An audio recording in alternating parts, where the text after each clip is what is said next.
Hello friends, welcome to Angel maths competition. Friends, आज की video start करेंगे Aditya Ranjan sir की बुक रेलवे गणित 4000 plus MCQ question chapter wise. आपको इस बुक से रिलेटेड सभी क्वेश्चनों का सॉल्यूशन बहुत ही जबरदस्त और खतरनाक तरीके से कराएगा और एक एक क्वेश्चन आपका बिल्कुल इजी सरल होगा। और हमारा एक ही टारगेट है कि हम आप सभी के लिए मैथ के हर एक एक क्वेश्चन को इजी बनाकर आपके सामने लेकर आए। तो इसी कंडीशन के अकॉर्डिंग हम ये वाला क्वेश्चन स्टार्ट कर रहे हैं। चैप्टर नंबर 16 संख्या पद्धति से रिलेटेड 71 क्वेश्चन आज की वीडियो से स्टार्ट हो रहा है। तो चलिए फ्रेंड्स, देख लेते हैं क्वेश्चन का इजी बनाना। दो संख्याओं का योगफल 17 है। देखिए, ये कोई दो संख्या है मालूम नहीं, और ये भी मालूम नहीं है कि वे क्रमागत है क्या है, क्योंकि इसने दिया ही नहीं। इसने तो कह दिया कि दो संख्याओं का योगफल 17 है, जबकि उनके वर्गों का योगफल है 157, यानी कि इन्हीं दोनों संख्याओं के वर्गों का योगफल दिया 157। तो जैसे ही दोनों संख्याओं के वर्गों के योग को दिया है, तो उन्हीं दोनों संख्याओं से हम इसके वर्गों के योग को डिवाइड करेंगे। बट ये पूरा डिवाइड नहीं होगा। देखते हैं कितनी बार डिवाइड होगा। 2 सते 14, 1 हो गए 17, 2 8 16, 1 बच गया, कोई दिक्कत नहीं है। हम ये देखते हैं कि ये जो 78 आया, ये किस संख्या के वर्ग के निकट है। अब वर्ग के निकट इसलिए देख रहे हैं क्योंकि ये वर्गों के योग को काटा गया है। तो ये यहाँ पर हमें मालूम है 78 के बाद 79, 80, 81 होता है वर्ग वाली संख्या। इसके निकट वर्ग वाली संख्या 81 है, और 81 किस संख्या का वर्ग होती है? 9 का। तो ये इन दोनों का मिडिल नंबर आ गया 9, यानी कि मध्य संख्या आ गई। अब देखो, इसके इधर और इसके इधर ऐसी दो संख्या मानी जाएगी, ये होगी जिनका योग 17 होना चाहिए और उनके वर्गों का योग 157 होना चाहिए। बस यहाँ पर है टैलेंट और माइंड, यहाँ पर है। देखो, आप फॉर्मूला बेस भी कर लोगे आप इस सवाल को, कोई दिक्कत नहीं, लेकिन ऐसे भी आपको ट्रेनिंग आनी चाहिए, ये भी टेक्निक आपको आनी चाहिए। इससे चीज़ें आसान और सरल होती है एग्जाम के लिए। तो देखो, 9 के बाद हमने लिया 10। अगर हमने 10 लिया तो दोनों का योग 17 करने के लिए ये इधर 7 हो जाएगा। अब 10 का वर्ग 100, 7 का 49, 149 होता है, जबकि ये यहाँ पर बड़ा है, तो इसका मतलब और बढ़ेंगे। 10 से काम नहीं चला। 10 के बाद मैंने 11 लिया और 17 करना है, तो इधर 6 रह जाएगा, क्योंकि 11 और 17 दोनों का जोड़, 11 और 6 दोनों का जोड़ 17 होता है। अब देखो, इनके वर्गों का योग करेंगे। 11 का वर्ग 121 प्लस 6 का वर्ग 36। अब हमने इनको जोड़ा तो ये 157 बनता है। तो ये बिल्कुल सही है। तो हमें मालूम हो गया कि वे दोनों संख्याएं 6 और 11 है, जिनका योग करे तो 17, वर्गों का योग करे तो 157। क्लियर है। अब उसने कहा उन दोनों संख्याओं के घनों का योग निकालना। तो 6 का घन करेंगे। अब हम देखिए, 6 का घन, 6 का घन करेंगे और प्लस 11 का घन, इनके घनों का योग ज्ञात करना। 6 का घन हो गया 216, 11 का घन हो गया 1331। अब इन्हें जोड़ेंगे। 1 और 6 7, 3 और 1 4, और 3 2 5 और हासिल 1, ये आ जाएगा बाहर से नंबर। मतलब ये 1547 है। दोनों का 1331, 216 का जोड़ बना है 1547, और यही हमारे क्वेश्चन का आंसर बन जाता है। तो देखिए फ्रेंड, बहुत आसान और सिंपल तरीके से मैंने आपके लिए ये क्वेश्चन तैयार किया है। ऐसे क्वेश्चन हमेशा इस तरीके से भी कर सकते हैं, और इससे पहली वीडियो में मैंने इस टाइप के क्वेश्चनों का सोल्यूशन आपको दिखाया है, चेक कर लेना इससे पहली वीडियो में। अब आइए क्वेश्चन नंबर, देखो ये फॉर्मूले बेस के अकॉर्डिंग भी कर सकते हो आप, लेकिन उसमें आपको टाइम लगेगा। बस इसलिए मैंने उसको तरीके को ना सिखाकर आपको ये वाला तरीका सिखाया। सीधा सा तरीका ये था। देखिए, दो संख्या ए और बी दोनों का योग हो गया 17, दोनों के वर्गों का योग हो गया 157। तो फिर हम क्या करते हैं, यहाँ पर दोनों और वर्ग करते हैं। तो इस तरह से हम लग जाते हैं इस क्वेश्चन को सोल्व करने। ऐसे तो ये आपके सामने लिखा हुआ भी है, बुक में भी है लिखा हुआ है। ऐसे तो इस तरह से करने से, तो ऐसे नहीं करना। माइंड को थोड़ा ऊपर उठा के अपने लेवल को सेट करना, और आपको अपना लेवल ऊंचे उठाना है।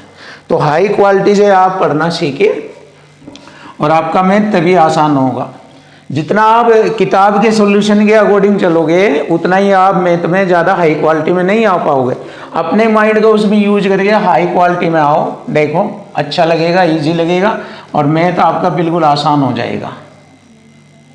तो कर लेना ये क्वेश्चन इस तरह से, आप जानते हैं ये सभी क्वेश्चन।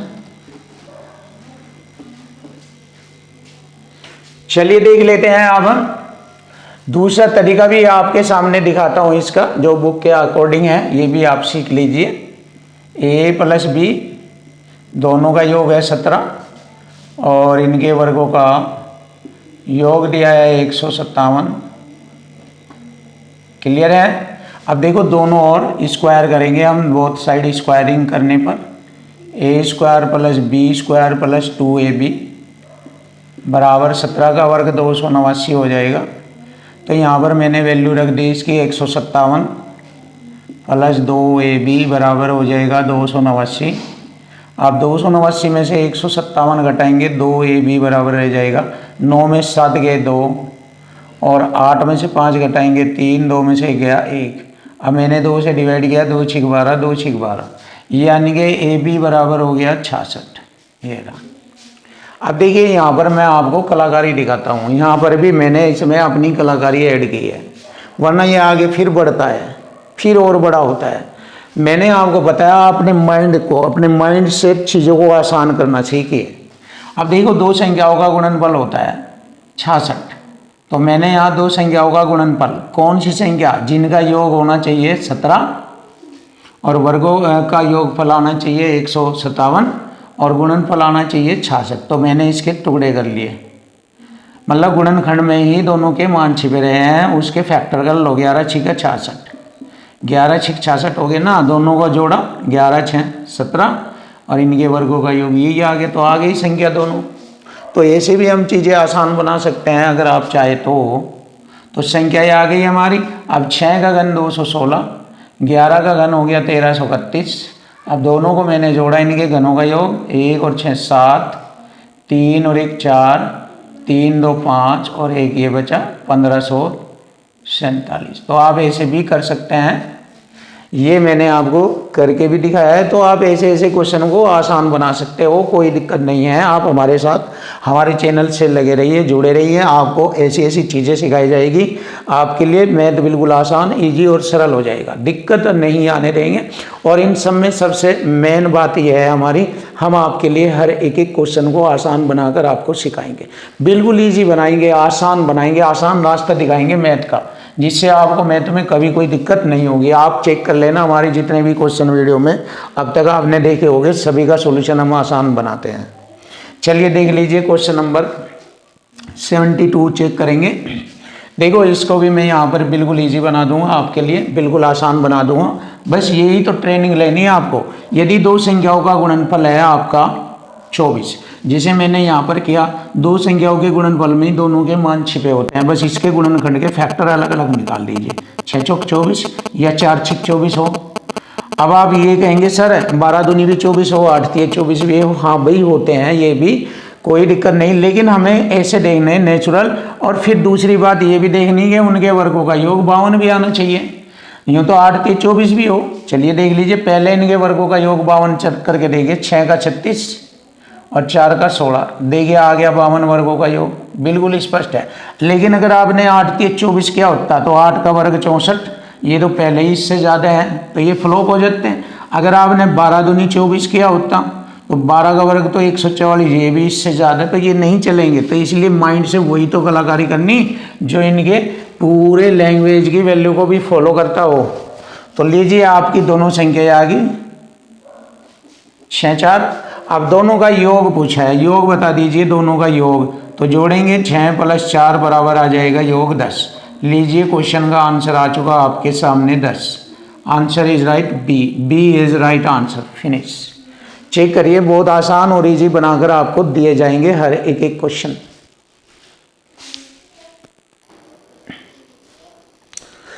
Question number 73। देखिए क्वेश्चनों को इजी और आसान बनाना सीखिए, बहुत ही आसान और इजी मैथ हो जाएगा आपका। दो संख्याओं का योग 29 है और उनके वर्गों का अंतर। देखो पिछले क्वेश्चनों में वर्गों का योग दिया था, यहाँ पर दिया है वर्गों का अंतर। तो देखिए अगर हम दो संख्याओं के योग से वर्गों के अंतर को डिवाइड कर देंगे ऐसे, तो दो संख्याओं का अंतर हमें मिल जाएगा। तो 29 पंजे होता है 145, तो दोनों संख्याओं का हमें अंतर मिल जाता है 5 ऐसे। अब आप कहेंगे सर कैसे किया, चलिए चेक कर लीजिए। देखो हमें मालूम है दो संख्याओं के वर्गों का अंतर दिया है 145। क्लियर है, दिया है ना, और इक्वल टू इक्वल फॉर्मेट में दिया है। अब देखो यहाँ पर मैंने वर्गों का अंतर देखा तो मैंने एक बार इसको जोड़ा और एक बार इसको घटाया तो मुझे मिला 145। अब मैंने देखा a प्लस b दोनों संख्याओं का योग 29 है, ये मैंने भरा, और दोनों संख्याओं का अंतर मैंने ज्यों का तो लिखा ये, और बराबर 145। अब देखिए ये आ गया, दोनों संख्याओं का अंतर आ जाएगा, 29 पंजे होता है 145, ये आ गया दोनों संख्याओं का अंतर। आप ऐसे भी इसको हल कर सकते हैं, आप सीधा सीधा डायरेक्ट उड़ा सकते हैं, मर्जी है आपकी। आप देखिए मैंने आपको समझा दिया है अच्छी तरीके से। जब आपके माइंड में ऐसी ऐसी चीज़ें बैठ जाएगी तो आप पेपर में देर नहीं करोगे, आप तुरंत बता दोगे फिनिश। तो ये वाले तरीके ऐसे ऐसी चीज़ों को आपको माइंड में सेट करने हैं जिससे चीज़ें आसान हो जाती है। अब देखो यहाँ पर भी हम चीज़ें आसान बनाएंगे। अब आप इसे अगर हल करने लगे तो टाइम लगेगा, क्योंकि कुछ जगहों पे क्वेश्चन की लैंग्वेज के अकॉर्डिंग ही क्वेश्चन को इजी बनाया जाता है विद ऑप्शन के अकॉर्डिंग। ऐसा इसलिए है कि कंपटीशन एक जैसे स्टाइल से कभी नहीं करना चाहिए। सिचुएशन और कंडीशन के अकॉर्डिंग यदि आप कंपटीशन के क्वेश्चन को सोल्व करना सीख गए तो आपके लिए चीज़ें आसान हो जाएगी, आपका टाइम बचेगा और आप मैथ को फटाफट करते हुए बढ़ जाओगे आगे। तो यही चीज़ हम आपको सिखाने की कोशिश कर रहे हैं। देखिए एक संख्या में जैसे जैसे क्वेश्चन की लैंग्वेज में बताया है ऐसे ऐसे समझिए, चीज़ें समझ में आ जाएगी। और जब उसने ऑप्शन दिया है तो उनका फ़ायदा भी उठाए जिससे कि जल्दी से आप क्वेश्चन का आंसर तुरंत बताए। ऑप्शन का फ़ायदा तभी तो होगा जब हम अपनी चीज़ों को एकदम समझ जाए ऑप्शन में क्या है आंसर, तभी तो इसका फ़ायदा है, वरना कोई फ़ायदा नहीं है यहाँ ऑप्शन लिखने का। एग्जामिनर सीधा सवाल लेके 4 ऑप्शन डालता है, क्यों डालता है? क्योंकि आप इसका फ़ायदा उठा सके, आप इसकी मदद से जल्दी अपना आंसर बता सके, इसलिए देता है। एक संख्या में 2 अंक होते हैं जिनका योग 8 होता है। देखो सबका योग 8 है और इनमें 2 अंक है सभी में, तो यहाँ लो ये बात क्लियर हो गई, ऑप्शन में मालूम हो रहा है। अब देखो यहाँ से गेम शुरू हो गया।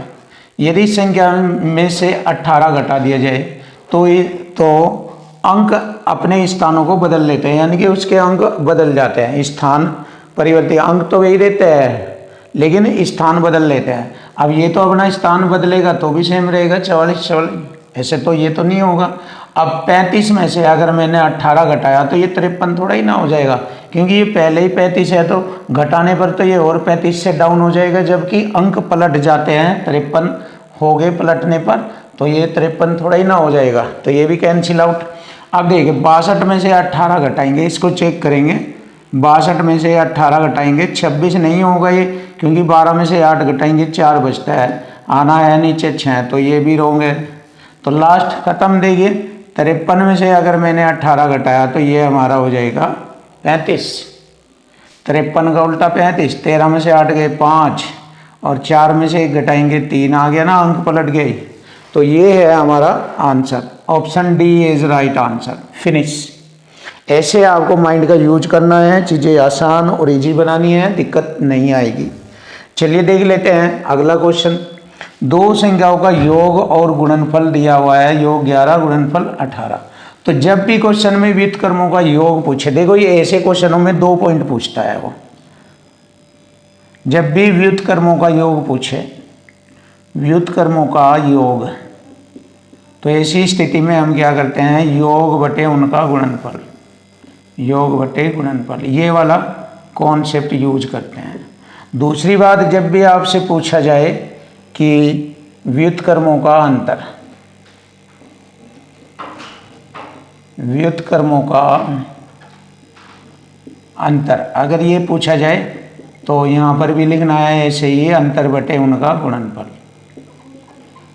अगर आपसे योग पूछा तो योग बटे गुणनफल, अंतर पूछा तो अंतर बटे गुणनफल। ये वाले 2 कॉन्सेप्ट होते हैं इस टाइप के लेवल के क्वेश्चनों को, और इन्हें आप सेकंडों में बता सकते हैं, कोई दिक्कत नहीं है, कुछ भी लिखने की आवश्यकता नहीं।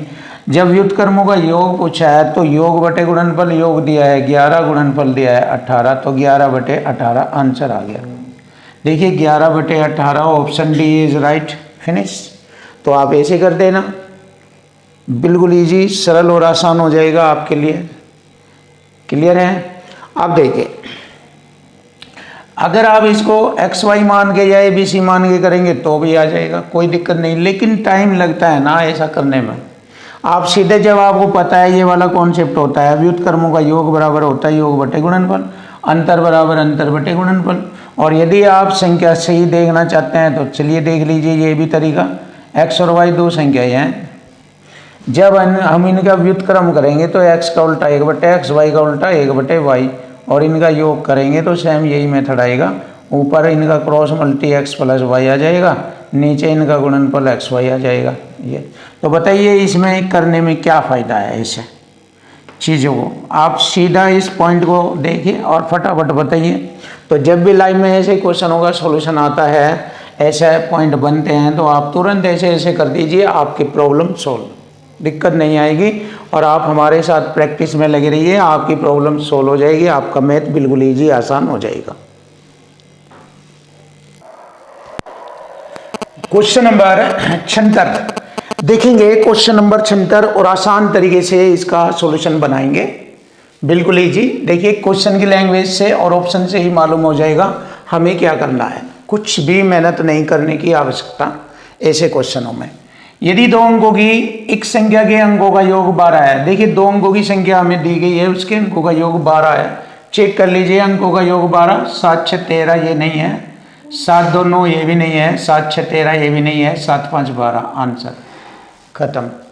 बस आगे बढ़ने की जरूरत ही नहीं है, लेकिन आगे बढ़ना चाहते हैं चेक कर लीजिए। इसके अंकों को आपस में बदलने पर प्राप्त संख्या दी गई संख्या से 18 अधिक हो जाती है। देखिए अंक बदल जाएंगे, 18 अधिक यानी 57 में 18 जोड़ते ही अंक बदल जाएंगे। 57 का क्या हो जाएगा 75, यानी ये 7 इधर और 5 उधर हो जाएगा, 8 7 15, 6 1 7 हो गया ना 75, ये रहा। तो इसका मतलब दी गई संख्या हमारी 57 है, तो इसमें तो कुछ भी मेहनत नहीं करनी थी, बहुत आसान हो गया। अब देखिए क्वेश्चन नंबर आ गया 77, यदि किन्हीं दो दी गई संख्याओं के, देखो क्वेश्चन की लैंग्वेज मैंने बताया था कि क्वेश्चन की लैंग्वेज देखिए आप, इसी से चीज़ें आसान होगी। किन्हीं दो दी गई संख्याओं के ठीक बाद वाली संख्याओं का योग 40 है। अब देखो ये दो दी गई संख्या है, इनके ठीक बाद आने वाली, यानी कि इनके बाद आने वाली, इनके बाद आने वाली, इनके बाद आने वाली संख्याओं का योग 40 है, ये कह रहा है वो। तो देखिए बस इसी बात को फॉलो कर लीजिए। देखो 24 और ऑप्शन ए में क्या कहा है, 24 के बाद आने वाली 25 है और 14 के बाद आने वाली 15 है। देखो योग कितना हो गया इनका 40, लेकिन दोनों दी गई संख्याओं के बीच का अंतर 6 भी होना चाहिए, ये भी कह रहा है। दोनों दी गई संख्याओं के बीच का अंतर 6 भी होना चाहिए। आप देखिए इनके बीच का अंतर 6 है क्या, बीच का अंतर 6 नहीं है 10 है, कैंसिल हो गया ये। दूसरा ऑप्शन चेक कीजिए, इनके बाद आने वाली 23 है, 22 के बाद 23 और 16 के बाद 17। अब देखिए दोनों का योग हो जाता है 40 और अंतर भी 6 है, देखिए योग भी 40 है। देखो अगर मैंने जोड़ा 40 और अगर अंतर देखा तो 6, इसका मतलब हमारा आंसर इसी पर रुक जाता है, यही हमारे क्वेश्चन का आंसर बन जाता है। तो चेक कर लीजिए लैंग्वेज को कैसे, लैंग्वेज को जरूरी नहीं है कि सॉल्यूशन करके ही उसका सॉल्यूशन बताना है, लैंग्वेज को समझ के डायरेक्ट भी क्वेश्चन को उठा सकते हो आप, ये चीज़ सीखो आप। ऐसे नहीं कि मैंने आपको लैंग्वेज बता रहा हो आप उसको हल करना शुरू कर दिया, आपने उसको सॉल्यूशन देना शुरू कर दिया, ऐसा नहीं होता। हर जगह कंडीशन सिचुएशन देखनी पड़ती है और कंपटीशन लेवल तभी तो स्टैंडर्ड बनाया जाता है। चीज़ों को देख परख कर उसके अकॉर्डिंग सॉल्यूशन करो या उसके अकॉर्डिंग डायरेक्ट उठाओ क्वेश्चन को, ऐसे आपको अपनी नॉलेज सेट करनी है। तो आंसर आ गया हमारा option B is right answer. देखिए क्वेश्चन नंबर 78 देखेंगे, यदि दो अंकों की एक संख्या है और उसके अंकों का योग का 4 गुणी है, वह देखिए अपने अंकों का योग, इसके अंकों का योग 6 3 9, 9 का 4 गुणी 9 चौक 36, बिल्कुल सही है ये। 4 2 6, 6 चौक 24, ये भी सही है। 6 1 7, 7 चौक 28, ये नहीं है। 8 4 12 चौक 48, ये भी है। देखो यहाँ लो, ये जो लैंग्वेज बताई गई है ये यहाँ लो, तीन ऑप्शन पर लागू हो रही है। अब उसने कहा देखो यहाँ से अलग आ जाएगी संख्या, निकल गया। यदि संख्या में 18 जोड़ दिया जाए तो उसके स्थान बदल जाते हैं अंकों के। अब देखो 36 में 18 जोड़ेंगे तो 54 हो जाएगा, इसके स्थान नहीं बदले, कैंसिल। 24 में 18 जोड़ दीजिए 42 हो जाएगा, इसके स्थान बदल के 42 हो गया, 24 का उल्टा 42। 24 में 18 जोड़ दीजिए, 18 का आना उसने स्थान बदल के, देखो 8 4 12, 3 और 1 4, ये। तो इसका मतलब हमारे क्वेश्चन का आंसर बनता है कि वह संख्या हमारी 24 है।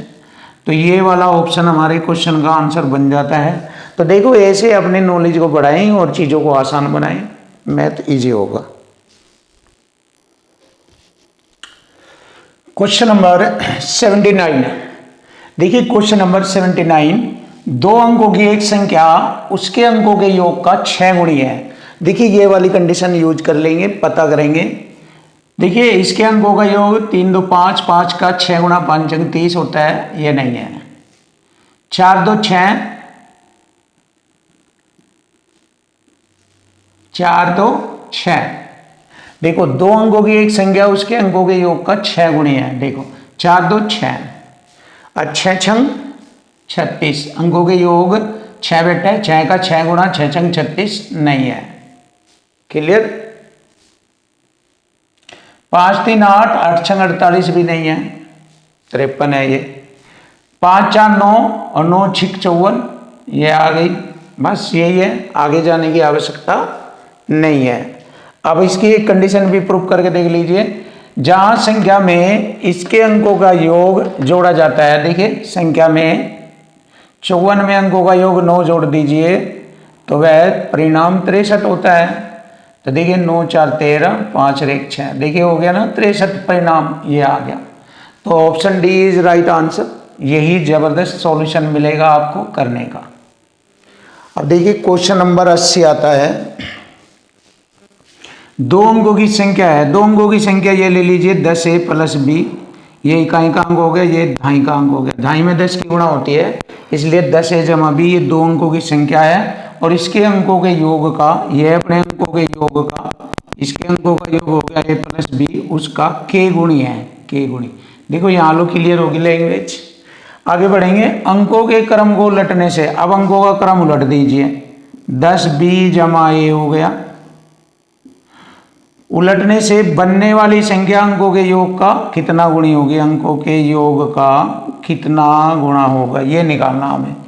इस क्या का मान निकालना हमें, बस। अब देखो दो कंडीशन होगी दोनों को जोड़ने पर। अब दोनों को जोड़ने पर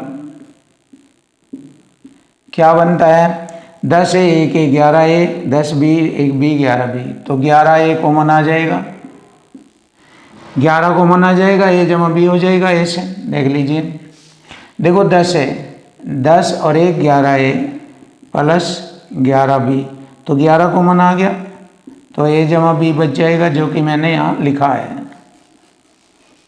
चलिए आगे बढ़ते हैं। अब बराबर का निशान लगाएंगे, इन्हें जोड़ेंगे। a जमा b कॉमन आ गया, तो k जमा क्या। अब देखो a जमा b से a जमा b कट गया। अब 11 इधर माइनस का k बन जाएगा बराबर क्या, मुझे क्या का मान निकालना था। तो हमारे क्वेश्चन का आंसर आ गया 11 माइनस k, यही हमारे क्वेश्चन का आंसर है। Option C is right answer. देखो बहुत इजी, सरल, आसान बन गया आपके सामने क्वेश्चन का सॉल्यूशन। अब देखेंगे क्वेश्चन नंबर 81। दो अंकों वाली एक धनात्मक संख्या के अंकों का गुणनफल 24 है। देखिए अंकों का गुणनफल 24 है, इसके फैक्टर करेंगे 4 6 24, 4 6 24 होते हैं।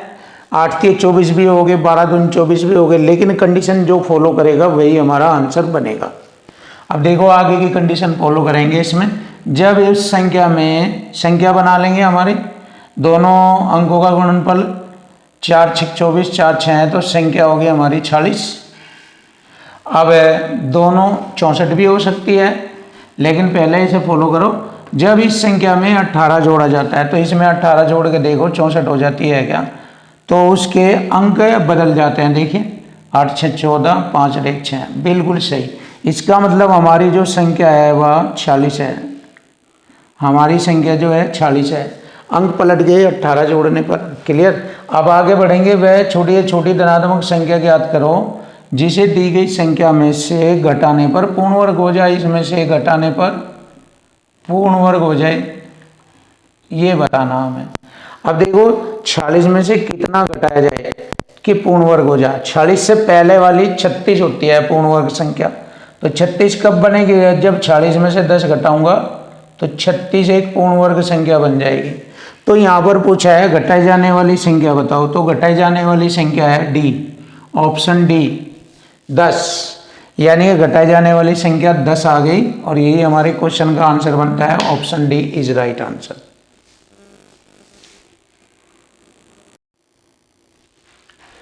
Question number 82। देखो क्वेश्चन नंबर 82, 5 पेंसिल और 4 रबड़ की कीमत 13 रुपये है। देखिए 5 पेंसिल प्लस 4 रबड़ की कीमत 13 रुपये है। क्लियर। पहली कंडीशन खत्म। जबकि 9 पेंसिल और 5 रबड़, 9 पेंसिल प्लस 5 रबड़ की कीमत है 19 रुपया। तो हमें बताना है 6 पेंसिल प्लस 3 रबड़ की कीमत बतानी है कितने रुपया होगी। चलिए देखो बहुत अच्छा तरीका, सिंपल और आसान मेथड आपके लिए, डबल क्रॉस मल्टी। ये एक नई टेक्निक लेकर आए हैं आपके सामने, डबल क्रॉस मल्टी। जब दो कंडीशन बन जाती है तो आप ऐसे कर सकते हैं, या एक को बराबर करके गुणा के माध्यम से जब भी सवाल को हल कर सकते हैं। तो चलिए देख लेते हैं। ये है डबल क्रॉस मल्टी का अंतर। ये वाला मेथड बेस्ट है। इसके इसके साथ गुणा, इसके इसके साथ, और इसके इसके साथ, और इसके इसके साथ, इसको बोलते हैं डबल क्रॉस मल्टी का अंतर। तो क्रॉस मल्टी में अंतर कर देंगे बड़ी संख्या में से छोटी।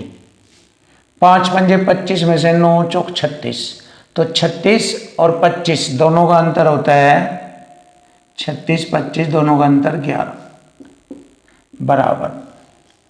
जैसे ही हम इसे हल करेंगे तो एक पेंसिल की कीमत आएगी, क्योंकि आरंभ में पेंसिल दी गई है तो एक पेंसिल की कीमत आएगी। अब देखो इधर से तो अंतर 11 आ गया, इधर का अंतर देखेंगे 19 चौक 76 बनता है और 13 पंजे 65। यहाँ पर भी अंतर 11 आता है, तो 11 से 11 काटेंगे एक बार, तो इसका मतलब है एक पेंसिल की कीमत 1 रुपया है। इतना हमें मालूम हो गया। तो ये पेंसिल है, तो 6 पेंसिल की कीमत 6 रुपये हो जाएगी प्लस। अब देखो कैसे हल करेंगे। अब रबर की चाहिएगी। एक पेंसिल की कीमत 1 रुपया, 5 की 5 रुपये हो जाएंगे, 5 इसमें से घटाएंगे तो 4 रबर की कीमत रह जाएगी। 13 में से 5 घटाएंगे 8, तो 4 दूनी 8, एक रबर की कीमत होगी 2 रुपया। अब 3 गुणा 2 करेंगे, 3 और गुणा 2, 2 3 6 6 12 रुपये होगी। तो लीजिए आ गया हमारे क्वेश्चन का आंसर 12 रुपये। 6 पेंसिल 3 रबड़ की कीमत होगी 12 रुपये। Option B is right answer. Finish. देखिए क्वेश्चन नंबर 83 टैलेंटेड तरीके से सॉल्व करेंगे। 15 किलोग्राम मूंगफली और 4 किलोग्राम काजू की कीमत 7,000 रुपया है। 10 किलोग्राम काजू की कीमत 25 किलोग्राम मूंगफली के बराबर है। देखिए टैग आ गया ये हमारा, यहाँ से हम इसको बनाएंगे। देखो अगर मैंने इसको क्यों कर रहा हूं मैं, क्योंकि मुझे 4 किलोग्राम काजू की कीमत के बराबर मूंगफली की मात्रा निकालनी है। क्यों? क्योंकि यहाँ पर इसने बता दिया है कि 10 किलोग्राम की कीमत हो गई 25 किलोग्राम मूंगफली के बराबर। 10 किलोग्राम की कीमत 25 किलो मूंगफली के बराबर होगी। ये काजू है। अब देखिए मुझे यहाँ 4 किलोग्राम बनाना, तो 4 बन जाएगा। मैं इसको 2.5 से काटूंगा, 2.5 से 2.5 चौका 10 बन गया 4। 2.5 से इसे काटूंगा तो ये हो जाएगा 10 किलो। क्योंकि देख लीजिए 25 को 2.5 से भाग देंगे, 2.5 से दशमलव हटाकर 10, 25 से 25 कट गया 10। तो तो देखिए यहाँ पर 4 किलोग्राम काजू का जो बराबर मात्रा है वो 10 किलोग्राम मूंगफली के बराबर है। तो यहाँ 10 किलोग्राम मूंगफली लिखेंगे। तो 10 ये 15 ये 25 की कीमत होगी 7,000। 25 किलोग्राम मूंगफली की कीमत है 7,000। अब देखिए 1 किलोग्राम मूंगफली की कीमत बतानी, तो 25 से भाग देंगे, 25 दूनी 50, 20 बचेंगे, हो गए 200, 25 हटे 200 और ये 0, ये आ गया 280 रुपये पर KG. Option D is right answer. Finish. Check करिए, बहुत अच्छा और बेस्ट क्वेश्चन था ये। क्वेश्चन नंबर लेते हैं 84। एक अनानास की कीमत 7 रुपये और तरबूज की कीमत 5 रुपये है। देखिए अनानास की कीमत 7 रुपये और प्लस एक तरबूज की कीमत है 5 रुपये और टोटल इन पर खर्च किया गया 38 रुपया। अब देखिए 38 रुपया खर्च किया गया, तो मोहन द्वारा खरीदे गए अनानास की कीमत बतानी। तो अनानास की कीमत 2, 3, 4, 6 ये हो सकते हैं। अगर हमने 2 लिया तो 7 दूनी 14 रुपये बैठेंगे। देखो 2 लिया तो 2 सत्ते 14 रुपये, 14 में इसमें से घटाऊंगा 24 रह जाएंगे और 24 5 से डिवाइड नहीं होता।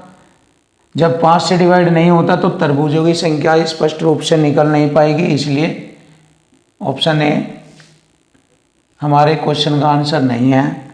अब देखेंगे बी 3, 3 से थे 21, 3 की गुणा 7 में करेंगे। अगर अनानास की कीमत 7, 3 है तो एक की कीमत 7 रुपये, 3 की होगी 21, 21 इसमें से घटाएंगे 17, 17 5 से नहीं कटता, छोड़ो कैंसिल। 4 लेते हैं, 4 सत्ते 28, 38 में से 28 घटाएंगे 10, 10 5 से कट जाएगा, तो यही हमारे क्वेश्चन का आंसर आएगा। 4 होगी अनानास की कीमत। Option D C is right answer. Option C. Question number 85। देखिए क्वेश्चन नंबर 85।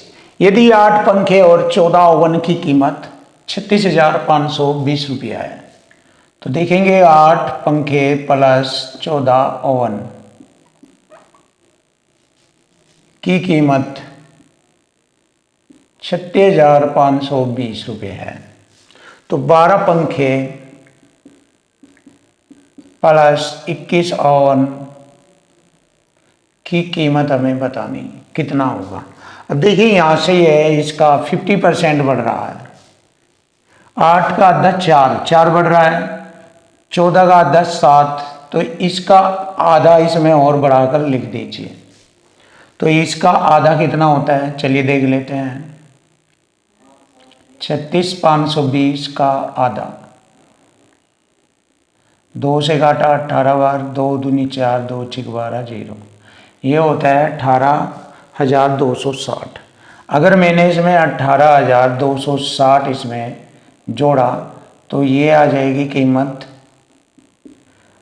12 पंखे और 21 ओवन की कीमत आ जाएगी। चलिए जोड़ लेते हैं।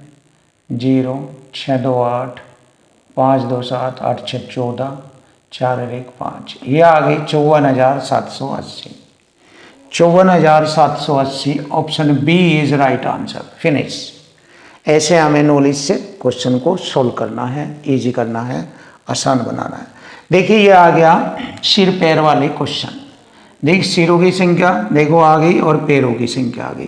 तो ऐसे क्वेश्चनों के लिए जबरदस्त ट्रिक होती है, कभी भी फेल नहीं होती। नंबर 1 बेस्ट इस टाइप के जो क्वेश्चन होते हैं।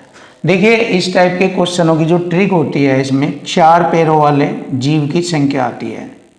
4 पैरों वाले जीव की संख्या आएगी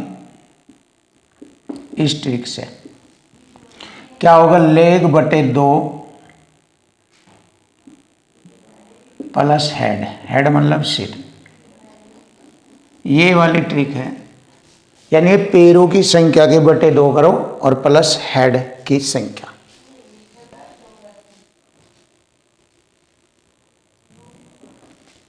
माइनस आएगी हेड, माइनस आएगी, ये यहाँ पर प्लस तो ज़्यादा हो जाएगा, माइनस आएगा। 4 पैरों वाले जीव की संख्या लेग बटे 2 माइनस हेड की संख्या। तो यहाँ से आ जाएगा, देखिए लेग पैरों की संख्या है 140 बटे में 2 माइनस हेड यानी सिरों की संख्या 48। तो मैंने क्या किया, 2 से काटा 70 बार।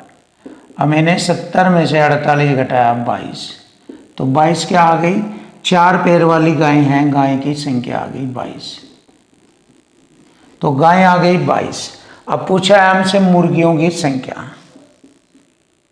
हैंस पूछा है इसने मुर्गियों की संख्या। अब देखो टोटल इन सभी के सिरे 48, 48 में से 22 घटाएंगे 26 आ जाएगा।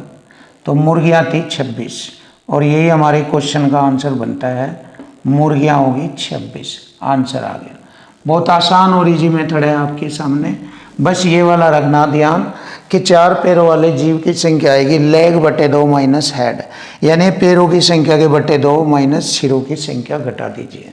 तो 4 पैर वाले जीव की संख्या, उसके बाद 2 पैर वाला पूछता है टोटल सिरों की संख्या में से 4 पैर वाले सिर की संख्या, वो 4 पैर वाले जीवों की संख्या घटा दीजिए, तो ये आ जाएगा 2 पैर वाले जीवों की संख्या 26। जबरदस्त सॉल्यूशन, जबरदस्त ट्रिक है ये, इसको सीख लीजिए।